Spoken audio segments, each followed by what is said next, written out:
All right, welcome back to IGN Live at Comic-Con 2016. I am here with the two stars of Lights Out, a new horror movie opening this weekend. Teresa Palmer, Maria Bello, welcome to IGN Live at Comic-Con 2016. Thank you. Thanks for having us. Well, we're going to dive right into this. We're going to talk about Lights Out. It is based on a very, very popular short that was on YouTube. Yeah. Had you just happened to see that before this project came along, or was the movie itself your introduction to the short, or? One of the most brilliant stories about this movie is that it started with this 3-minute video that our director David Sandberg did with his wife in his apartment in Sweden and went viral to have 3 million viewers, and 9 months later this man finds himself in Hollywood directing this big film. I know. So it's a great story, and he did a terrific job. Well, let's talk about the sort of the primal fear that this movie explores. Let's start with you, Teresa. Yeah, I mean, I think it's it's an instinctual fear that we all have, the fear of the dark. It's perhaps just ingrained in us as children. I know my 2.5-year-old, who has never seen anything scary in his life, just said to me the other day, "Mummy, the dark is so scary." And I think we all kind of feel that way, except for Maria, who's immune to being afraid of the dark. She fears nothing. I'm the oddball out. I fear things, but not the dark. It's odd. Yeah, I don't know why, afraid. but I like the metaphor of it, and there's a lot of metaphor in this movie, because when we take out the horror of this movie, it's still a standalone family drama about the shadow self, about mental illness. This mother who I play, Sophie, is suffering from manic depression, schizophrenia. We don't know what it is, and how that affects their entire family. You know, how it affects Teresa's character and little Gabe. Well, can you elaborate on that a little bit? You know, what is going through your character's mind as this stuff starts to unfold? I think Rebecca, when we first meet her, she's very guarded. She has a tough exterior, and truly she feels very bitter about the fact that her childhood has been obliterated by this entity, and also having to deal with the dysfunction of her mother's illness. She's hurting. She's really wanting to find connection and love, and it's so nice to see a character with such substance in this genre. I love it so much. And then we see her go on this journey, and ultimately, by the end, I do think she's really blossomed into a fully realized person, and she really accepts her mother and loves her mother by the end of the film. Now, this movie was produced by James Wan, who is a horror maestro. It really is great to get sort of that seal of approval from the new master of horror. What do you think it is that his eye for horror brings to this film? I personally like that he has an old school sensibility to him. And I don't know if you folks feel this way as well, but I do feel like a lot of contemporary horror films don't understand the psychological component behind the scare. They think just the jump alone is enough, and it's not. You know. Yeah. What do you think James Wan brings to the horror genre in this film in particular? Well, he was on this. I met him twice.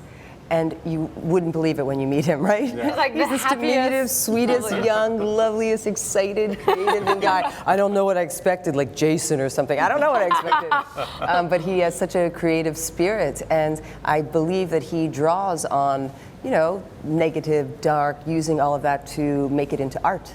Yeah. And that's why he's so good at what he does. Well, you know, I was going to ask about when you're shooting a horror film, particularly one that's about getting into your head in a way and dealing with those primal fears. What is the vibe like on a set? Do you try and purposely keep it even more kind of loose and fun, or do you have to stay in a zone all the time? Or I definitely stayed in a zone for the most part. She's really traumatized, my character, and very damaged in so many different ways. And so for me, I had to delve back into my own fear as a child, and I would kind of marinate in the feelings of being afraid of the dark. And when you're so little, and the dark just feels so overwhelming, And I really tried to sit in that for a long time, and I'd get very exhausted, I think, by the end of the day. And then, of course, I'd have to brush off that energy because I'd have to go home and talk about Peppa Pig with my 2-year-old. So I found it pretty challenging, but I enjoyed it. I really did. Peppa Pig, okay. Yeah. How about you? When you're doing a film like this, do you like to, in between takes, keep it kind of more light and loose, or are you also similarly staying in that sort of zone? No, I'm very much, when I'm done that scene, go back to myself. I've never really worked that way. I've never held on to a character, been the same between scenes. Like as soon as they call lunch, I'm like, yes! Even if I'm doing like a weeping, crying, scary scene, and then cut, it's like, okay, next. That's my thing. Now, also here, we think, possibly, is a DC movie, possibly Justice League. Now, there is a documentary coming up about the George Miller Justice cool. League movie. Yeah. I was wondering, I'm assuming by your reaction that they didn't interview for you, but people might not remember, you were supposed to be Talia al Ghul. I know. That was such an amazing experience for the 5 months I was on that movie. Yeah. I think maybe I loosely heard about the documentary, but I'm excited to see it. I just wonder what that looks like. I'm excited to hear the story about it. I haven't heard anything about it. Yeah, well, Director George Miller of Mad Max Fury Road and everything. So. yeah, it was great. I mean, I was so excited to get that role. We were all down there in Australia. We were just about to film it, and then about 2 weeks before we started shooting, we were like, what's going on? I'm not really doing any more fittings for my character. And then we got a call just saying, we think you should probably head back to America. Doesn't look like the movie's gonna happen. So it didn't happen? Yeah, We were down there for so long, and we were working, we did a bunch of rehearsals. We would sit down and analyze the script, and we became this really tight-knit group, and then it never happened. It was really disappointing at the time. Now, just to go back towards Lights Out in the moments we have left here, what do you actually want this movie to, the sort of reaction do you want to provoke with the audience in this one? Is it a cathartic feeling at the end, or do you want them to leave like going home and still being afraid of the dark? Or I think most of us live our lives pretty like this, little bumps like this. But with this sort of horror film, I say it's like you're walking through the forest and you hear a twig snap behind you. And suddenly you hear like the twig here and there, and you're like, where is it coming from? And it's for an hour and 20 minutes. So your adrenaline, It's just high, the chemicals in your body, your adrenaline just goes through the roof. I don't want to walk through whatever woods you're going through. It sounds absolutely terrifying.